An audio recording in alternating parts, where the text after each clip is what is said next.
Welcome everyone. আপোনালোক সকলোকে আমাৰ জ্ঞান তীৰ্থৰ নতুন এটা ভিডিঅ'লৈ পুনৰবাৰ স্বাগতম জনাইছোঁ।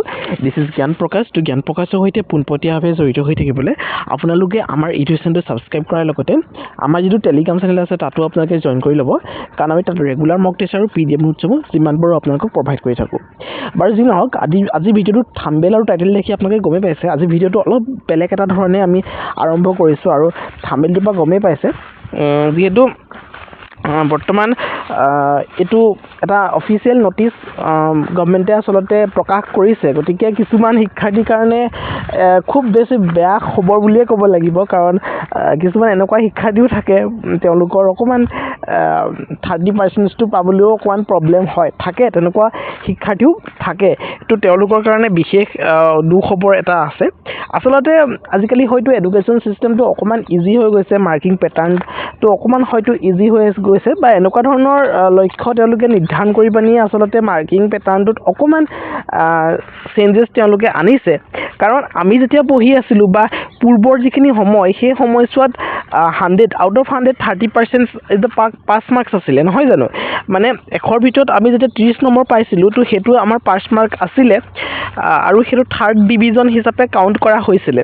কিন্তু বৰ্তমান HS ফাৰ্ষ্ট ইয়েৰৰ কাৰণে এখন বিশেষ নটিফিকেশ্যনছ ওলাইছে, য'ত নেকি তেওঁলোকে স্পষ্টভাৱে কিছুমান কথা উল্লেখ কৰিছে।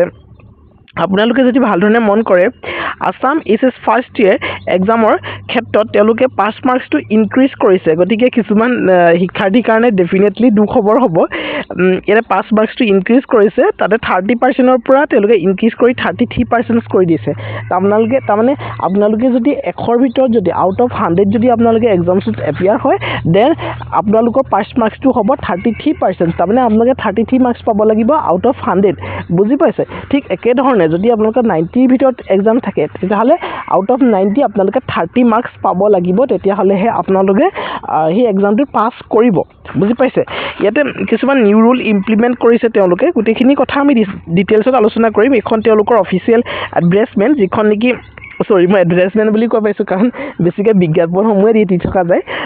অফিচিয়েল এখন নটিচ হয়, যিখন নেকি 2 মাৰ্চ তাৰিখে প্ৰকাশ পাইছে। ইয়াতে কৈছে তেওঁলোকে, it is hereby notified to all concerned that the pass percentage criteria for the SS first year examination 2026 has been revised. As per the new academic guidelines, the minimum pass percentage has been increased from 30 to 33% with immediate effect. তাৰমানে অতি সোনকালে 30ৰ পৰা 33% বৃদ্ধি কৰা হ'ব আপোনালোকৰ পাছ মাৰ্কসমূহ।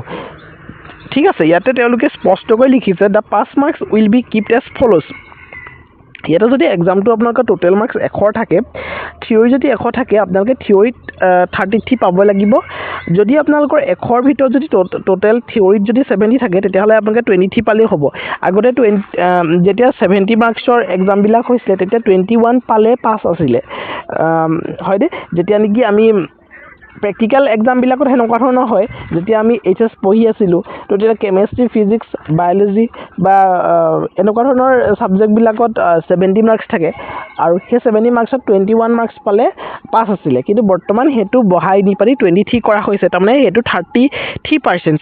ঠিক একেধৰণে 90ৰ ভিতৰত 30 নম্বৰ পাব লাগিব, 80ৰ ভিতৰত 26 পাব লাগিব, 50ৰ ভিতৰত 17 পাব লাগিব। আগতে 50ৰ ভিতৰত 15 পালে আপোনালোকে পাছ কৰিছিলে, কিন্তু এতিয়া সেইটো নিয়ম নহ'ব। ঠিক একেধৰণে প্ৰেক্টিকেল মাৰ্কছসমূহৰ ক্ষেত্ৰতো অকণমান বৃদ্ধি হৈছে, গতিকে ইনক্ৰিজ হৈছে। গোটেইখিনি 33% পাব লাগিব। All the head of the institution are instructed to guide and support their students to meet the updated academic standard. গতিকে গোটেইখিনি এই যিখিনি আপডেটেড যিটো ষ্টেণ্ডাৰ্ড, এই গোটেইখিনি কথা আমাৰ কেণ্ডিডেটসকলে জনাটো খুব বেছি দৰকাৰ। গতিকে মই ভিডিঅ'টো আগবঢ়াই দিলোঁ, আৰু এইটো এটা বহু বছৰৰ পাছত আচলতে বৃহৎ এটা চেঞ্জেছ হয়, বৃহৎ এটা পৰিৱৰ্তন হয় আমাৰ শিক্ষা ব্যৱস্থাত। গতিকে যি কৰিছে চৰকাৰে, ডেফিনেটলি এইটো ভাল কৰিছে বুলিয়ে ভাবোঁ, কাৰণ বৰ্তমান ডেফিনেটলি আপোনালোকৰ আমাৰ অসমত বিশেষকৈ শিক্ষাৰ ক্ষেত্ৰত আমাৰ শিক্ষাৰ্থীসকল বহুদূৰ আগবাঢ়ি গৈছে, নহয় জানো? গতিকে 33% পোৱাটো বহুত বেছি টান কাম নহয়, বহুত বেছি কঠিন নহ'ব বুলি মই ভাবোঁ। গতিকে এইটো এটা উচিত সময়ত আমাৰ চৰকাৰৰ উচিত পদক্ষেপ বুলিয়ে আমি বিবেচনা কৰিম। ঠিক আছে, তো ভিডিঅ'টো ইমানেই আছিলে, সৰু এটা জাষ্ট ইনফৰ্মেটিভ ভিডিঅ' আছিলে। মই ভাবিছোঁ ভিডিঅ'টো আপোনালোকৰ কাৰণে হেল্পফুল হ'ব, আৰু হেল্পফুল হ'ব বুলি যদি ভাবিছে ডেফিনেটলি ভিডিঅ'টো আপোনালোকৰ ওচৰৰ বা আপোনালোকৰ ঘৰুৱা যিসকল HS পঢ়ি আছে বা শিক্ষাৰ্থী আছে তেওঁলোকৰ সৈতে ভিডিঅ'টো কিন্তু শ্বেয়াৰ কৰিবলৈ নাপাহৰিব। লগতে চেনেলটো ছাবস্ক্ৰাইব কৰি বেলখনত টিপি অল প্ৰেছ কৰিব। তো thank you so' much, see you next video'.